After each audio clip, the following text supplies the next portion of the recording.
হাজার কোটি লুটপাটের অভিযোগে ১৭২টি বিদ্যুৎ কেন্দ্রের তথ্য চেয়ে পিডিবিকে আনুষ্ঠানিকভাবে চিঠি দিয়েছে দুদক। অভিযোগ, আওয়ামী লীগ সরকারের আমলে বিদ্যুৎ খাতে প্রকল্প পাস, ভুয়া প্রকল্প ও সরকারি জমি দখলের নামে হাজার কোটি টাকা আত্মসাৎ করেছেন সাবেক প্রতিমন্ত্রী নসরুল হামিদ ও তার ঘনিষ্ঠরা। শ্রীলঙ্কা আবারও রপ্তানিতে শীর্ষে। সবকিছুর ভিতরে কিন্তু প্রচুর অর্থের ব্যাপার আছে, আমাদের কিন্তু একটা দীর্ঘ সময় চলে যায় এই অর্থ যোগান করতে গিয়ে। অভিযোগ আছে ক্ষমতাচ্যুত আওয়ামী লীগ আমলে বিদ্যুতের ক্যাপাসিটি চার্জের নামে হরিলুট করেছে বেসরকারি কোম্পানিগুলো।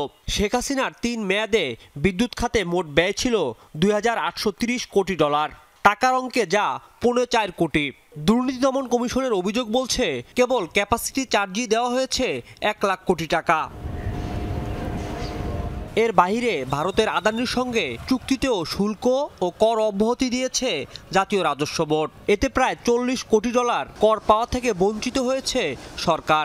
সাবেক বিদ্যুৎ প্রতিমন্ত্রী এবং অন্যান্যদের বিরুদ্ধে বিদ্যুৎ ও জ্বালানি মন্ত্রণালয়ের ঘুষ গ্রহণ, স্বজনপ্রীতি ও অন্যান্য সুযোগ সুবিধার মাধ্যমে প্রকল্প পাশ করানো।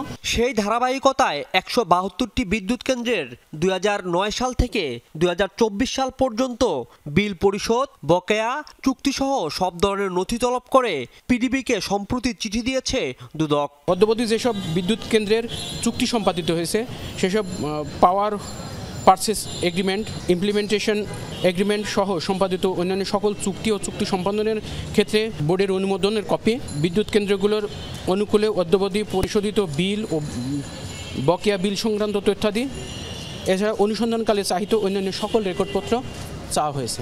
অভিযোগ আছে বিনা দরপত্রে প্রতিযোগিতা ছাড়াই এসব বিদ্যুৎ কেন্দ্রের বড় অংশই পেয়েছেন তৎকালীন আওয়ামী লীগ সরকারের ঘনিষ্ঠ ও প্রভাবশালী ব্যবসায়ীরা। রাজীব আহমেদ, যমুনা নিউজ, ঢাকা।